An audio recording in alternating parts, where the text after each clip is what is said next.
આપણે છે ને તમારે એક અઢળક કોમેન્ટ આવે છે કામ અમે શિફ્ટ થયા છે સુરત મૂકીને રાજકોટમાં. તો મસ્ત છે ને ડુંગળી ને આદુ લસણ ને એવું બધું નાખી. હાલો તો કેમ છે યુટ્યુબ ફેમિલી બધા? જય માતાજી, હર હર મહાદેવ બધાને. આજનો વ્લોગની શરૂઆત મેં કરી છે કે આજે આ નવા ઘરે આવ્યા હે તો કે શરૂઆત મેં કરી નથી ક્યારે. હાલો આજે હું કરું ને આપણું જે સરપ્રાઈઝ હતું એ આ જ હતું કે આજે વ્લોગ શરૂઆત મારે કરવી. ને બીજા નંબરમાં કે કિંજલ કે તમે ન કરો, કેટલા દિવસથી કર્યું નથી ચાલુ, આજ ચાલુ કરો એટલે મેં આજે કર્યું ચાલુ. ને આજ સોમવાર છે, જવું છે મહાદેવના મંદિરે. નવા ઘરે આવ્યા પછી ઓલા સોમવારે તો ગયા હતા, આ સોમવારે જાય મહાદેવના દર્શન કરી આવીએ. ને કિંજલ તો તૈયાર થાય છે, તૈયાર થાય એટલે પછી અમે નીકળીએ. નાસ્તો હજી બાકી છે, મંદિરે જઈને આવીને પછી નાસ્તો પાણી કરશું ને એવું બધું છે. સારું હાલો તો આગળ બના રહીશું વ્લોગમાં ને હમણાં કિંજલ આવે પછી પાછું કન્ટિન્યુ કરીએ. Hello everyone, welcome back to my channel. કેમ છો બધા? મજામાં? તો સ્વાગત છે તમારું આજના એક નવા વ્લોગમાં. ગુડ મોર્નિંગ, જય માતાજી, હર હર મહાદેવ. તો વ્લોગની શરૂઆત તો રાજવે આજ કરી દીધી હતી, પણ મને શું છે આ બોલવાની આદત પડી ગઈ છે. ને કેમ છો બધા કોમેન્ટ કરીને કેજો. ને આજે સવારમાં છે ને 7:30 જેવો ટાઈમ થયો છે. વ્લોગની શરૂઆત રાજ્ય મસ્ત કરી દીધી. ને કાલ જે છે ને વાત કરી હતી ને આપણે કે એક સરપ્રાઈઝ આપવાના છે, તો બસ એ સરપ્રાઈઝ એ જ હતું કે રાત છે ને બ્લોગની શરૂઆત કરવાના. કેમ કે હમણાં ઘણા ટાઈમથી રાજે બ્લોગની શરૂઆત કરી નથી, તો બસ એને કરી દીધી કે હું તારી થોડીક હેલ્પ કરી દઉં. કે મેં કીધું કઈ વાંધો નહીં, હું તૈયાર થઈ ગઈ ને એને કરી દીધું. તો જો બસ સોમવાર છે અને સવારમાં મતલબ ટિફિન બિફિન એ બધું બની ગયું છે, નાસ્તો કરવાનો બાકી છે, પણ પેલા મંદિરે જઈ આવીએ. આજે સોમવાર છે તો મહાદેવના દર્શન મસ્ત કરી આવીએ અને પછી આવીને નાસ્તો પાણી કરશું. તો ચાલો પેલા તો મંદિરે જઈ આવીએ ને પછી આપણે આગળ બ્લોગ કન્ટિન્યુ કરીએ. તમે બધા હો તન છે ને મહાદેવના દર્શન કરી લઉં. કેટલી મસ્ત શિવલિંગ લાગે છે, મજા આવે સવાર સવારમાં આવી રીતે દર્શન કરવાની. રાતનો અહીંયા બેગ ભરાઈ ગયું છે, એમ કે એને તો જવું જ પડશે, ન છૂટકે. કઈ નહીં, ચાલો ટિફિન ભરી દીધું છે. ટાટા બાય બાય, હાઈ આવજો. હા હાઈ રાત મેળા આપણે તો કન્ટિન્યુ જ છે. હવે છે ને બધા ઘરના કામ બાકી પડ્યા છે, તો હું વિચારું છું પેલા આપણે બધા કામકાજ કરી નાખીએ. હજી ખાલી મેં છે ને બધામાંથી ઝાપટ ઝૂપટ કરીને હંજવારી જ કાઢી છે. પોતા મારવાના બાકી પડ્યા છે ને આ છે ને કાલના કપડા ઘડી કરવાના પડ્યા છે. કેમ કે અત્યારે છે ને ચોમાસાના લીધે છે ને કપડા આખી રાત રેવા દેવા પડે છે, ત્યારે જઈને સુકાય છે, સુકાતા જ નથી. કેમ કે આખો દી છે ને આમ વરસાદી હેરખો આવતો નથી ને આખો દી આમ ઠંડુ વાતાવરણ જ હોય કે તડકો નીકળતો નથી. અત્યારે કેટલા 11 જેવો ટાઈમ થવા આવ્યો હોય છે પણ તડકો નીકળ્યો નથી. તો અત્યારે મેં છે ને પેલા તો રાત ગયા ને એટલે નાસ્તો કર્યો ને પછી થોડુંક વિડીયો એડિટિંગનું કામ કર્યું, ઝાપટ ઝુપટ કરી હંજવારી કાઢી, કપડાં પલાળ્યા. એટલે હવે કપડાં ધોવાના છે ને પોતા કરવાના છે. તો કઈ નહીં, ફટાફટ એવા બધા કામકાજ પતાવી નાખીએ. તો હાલો આવી જાવ બધા જમવા. છે ને ચણાનો લોટ અને દહીં નાખીને આખી બટેટી અને રીંગણાનું શાક બનાવ્યું હતું, છાશ છે, રોટલી છે. તો હવે છે ને કપડાં ધોવાઈ ગયા છે ને બધું કામ થઈ ગયું છે ને બપોર પતન થઈ ગયો છે. અત્યારે કેટલા 1 વાગ્યો છે, તો હવે મને જોરદારની ભૂખ લઈ ગઈ. તો સૌથી પહેલું કામ છે ને આપણે જમવાનું કરીએ, પછી બીજું બધું આગળ કામ કરશું. તો જમીને થોડીક વાર છે ને મસ્ત મજાની નીંદર કરી લીધી છે. કેમ કે હમણાં વાતાવરણ જોરદાર હોય ને એટલે થોડીક નીંદર જમીને આવે જ છે. અને હવે છે ને આવી રીતે સામે મોબાઈલ રાખ્યો છે. તમે બધા વિચાર કરતા હશે કે આ બ્લોગિંગ તો આમ હાથમાં કેમેરો લઈને કરે છે, મોબાઈલ લઈને, મતલબ કે તો આજ સામે કેમ અત્યારે રાખ્યું? તો આપણે છે ને તમારે એક અઢળક કોમેન્ટ આવે છે, તો એનો જવાબ દેવા માટે મેં અહીંયા સામે મોબાઈલ રાખ્યો. હું છે ને સુરત થી રાજકોટ શિફ્ટ થઈ ને ત્યારે હર એક વિડીયોમાં તમારા મતલબ કોમેન્ટ હોય ને હોય જ કે તમે સુરત થી કેમ રાજકોટ શિફ્ટ થયા.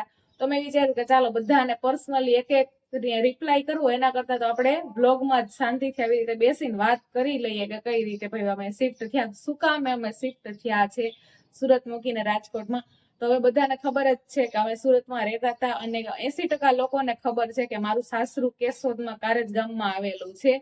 તો હવે થતી હતી પ્રોબ્લેમ એવી કે અમે છે ને સુરત થી કારે જ વારે વારે આવી નતા શકતા, અને શું કહેવાય કે આપણું સાસરું છે તો આપણે નાના મોટા કામકાજ માટે આવવું જ પડે, અને પ્રોબ્લેમ એ થઈ હતી કે અમે પૂગી નતા શકતા કેમ કે રાતને મેળ ન આવે, અને આવવા જવામાં શું કહેવાય કે ઝાઝા દિવસ પડી જાય, અને મારે એકલી નહીં પછી મેળ નતો આવતો, એવું બધું બહુ ઘણી ખરી એવી બધી પ્રોબ્લેમ થઈ હતી. ને અમે છે ને વર્ષમાં માન એકાદી વાર વ્યવસ્થિત આવતા હતા, અને બીજા નંબરમાં કે મારા સાસુ સસરા ને ઈ હોત નતા આવી શકતા એમ, ઈ હોતન કોઈ આવતા જ નતા ત્યાં, કેમ કે ઘણું છેટું પડી જાય એટલે એ લોકોની આવવા જવામાં થોડીક પ્રોબ્લેમ થાય, પછી ઘરે નો મતલબ મૂકીને આવી શકે કોઈ, એટલે એવું બધું થતું ને. અહીંયા રાજકોટમાં એ છે ને અમારે પ્રોબ્લેમ ઓછી થઈ ગઈ કે હવે અહીંયા રાજકોટ રહીએ છીએ તો અહીંયાથી શું કહેવાય કે અમારે જ્યારે જવું હોય ને ત્યારે અમે અહીંયાથી જઈ શકીએ, કેમ કે અમે અહીંથી સવારે નીકળીએ ને તો 3 કલાકથી 4 કલાક, બહુ તો બહુ અમારી ખુદની બાઇક લઈને અમે ઘરે જઈ શકીએ, ગમે ત્યારે જવું હોય, ઇમરજન્સીમાં જવું હોય, ગમે ત્યારે જવું હોય તો અમે અહીંયાથી તરત જઈ શકીએ છીએ, એ અમારી ખુદની બાઇક લઈને એમ.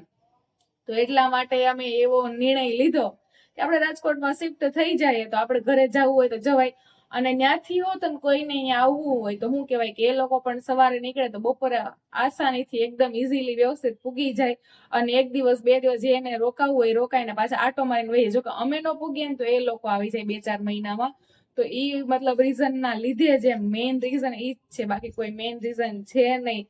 તો એ રીઝન ના લીધે જ અમે છે ને ત્યાંથી સુરત મૂકીને રાજકોટ હંમેશા માટે શિફ્ટ થઈ ગયા છે, ને હંમેશા માટે શિફ્ટ થયા છે. તો કઈ નહીં, બસ આ એક સિમ્પલ એવું રીઝન હતું.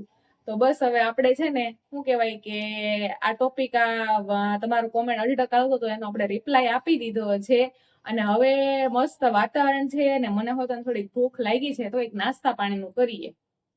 હાલો આવી જાઓ બધા છે ને ખારેક ખાવા માટે, કેમ કે શું કહેવાય કે આ ફ્રીજમાં ખારેક પડી હતી ને તો મેં વિચાર્યું કે આજે ખારેકનો જ નાસ્તો કરી લઈએ. જો કે ખારેક છે ને મને બહુ ભાવે નહીં, ગળામાં ઠણકાઈ જાય ને એટલા માટે, બીજા કઈ રીઝન થી નહીં, પણ મેં વિચાર્યું કે ફ્રીજમાં ખારેક પડી છે તો ખારેજ જ 2 ખાઈએ આપણે.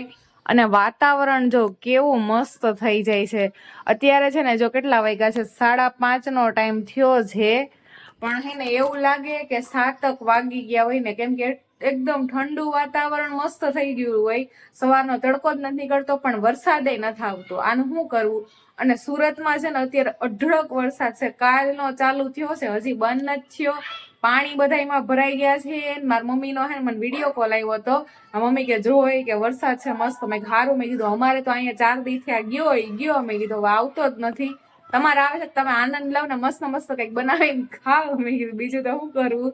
તો કઈ નહીં, હાલો હવે છે ને, અને હા એક બીજા નંબરની વાત તો આપણે અત્યારે ખાવામાં હું બનાવીશું ઈ કોમેન્ટ કરો. હાલો આજે તમે બધા, મારે છે ને સવારનું તો એટલું ટેન્શન ન હોય ટિફિનનું, તો હાઈ જે હું બનાવું ને ઈ સમજમાં ન આવે, એટલે આજ છે ને તમારે બધાને કોમેન્ટ કરવાના છે કે તમે બધા આજે સાંજે ડિનરમાં હું જમવાનું બનાવવાના છો, એટલે મને છે ને આઈડિયા આવે કે મારે હું બનાવવું જોઈએ. તો કઈ નહીં, હવે હું વિચાર કરું કે હું બનાવું ખારેક ખાતી, અને તમારે ખાવી હોય તો આવી જાવ. તો મને છે ને કાંઈ સમજમાં નતું આવતું કે જમવાનું અત્યારે હું ડિનરમાં શું બનાવું, એટલે છે ને 2 જ છાટા તો 2 જ પડ્યા હતા, પણ ઠંડુ વાતાવરણ હતું એટલે પછી મેં વિચાર્યું કે શાક રોટલી ખાવાની જરાય ઈચ્છા નથી, એટલે બસ પછી ચણાના લોટના પુડલા બનાવીને ખાય. જો અહીંયા આપણો પુડલા છે ને તૈયાર થાય છે, મસ્ત છે ને ડુંગળી ને આદુ લસણ ને એવું બધું નાખી ને મરચાની કટકી, ડુંગળી, આદુ લસણ અને બધા ઘરના બેઝિક મસાલા નાખીને મસ્ત છે ને આપણે પુડલા જો અહીંયા બનાવ્યા છે. 2 પુડલા અહીંયા તૈયાર કરી નાખ્યા છે, અને આપણા જો અહીંયા પુડલા મસ્ત તૈયાર થાય છે. તો કઈ નહીં, ચાલો હવે છે ને આપણે પુડલા બનાવી નાખીએ. બેટર હજી ઘણું પડ્યું છે, શરૂઆત જ કરી છે. આવી જાવ બધા પુડલા ખાવા, મસ્ત જો ચણાના પુડલા બનાવી નાખ્યા, કેચઅપ છે અને ઠંડી ઠંડી છાશ છે. અને મારે એકલીને હવે જમવાનું છે, કેમ કે ગરમ ગરમ બનતા હતા ને ત્યાં રાજને બેહાડતા હતા, કેમ કે એને લાગી હતી જોરદાર ની ભૂખ, એટલા માટે. હું રાજ, હા ભાઈવા હતા કે પુડલા 1 નંબર બન્યા હતા, મસ્ત ધરાઈ ગયા હતા કે ઓહો ગળા લગણ આવી ગયો એમ ને.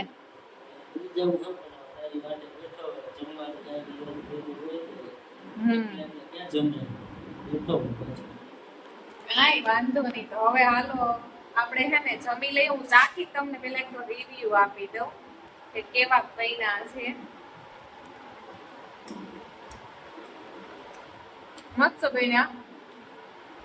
હવે છે ને આપણે બ્લોગનો એન્ડ કરી નાખીએ, કેમ કે 10 સવા 10 જેવો ટાઈમ થઈ ગયો છે. હું જમી લઈ ફ્રી થઈને 11 વાગી જાય, તો આપણે છે ને બ્લોગનો એન્ડ કરી નાખીએ. બ્લોગ પસંદ આવે તો લાઈક શેર અને ચેનલને સબસ્ક્રાઇબ, અને મળશું મસ્ત ના આવતા બ્લોગમાં, અને મસ્ત મસ્ત કોમેન્ટ કરી દેજો. બીજું બધું તો ઠીક, અને ચેનલને સબસ્ક્રાઇબ કરવાનું ભૂલતા નહીં. હર હર મહાદેવ.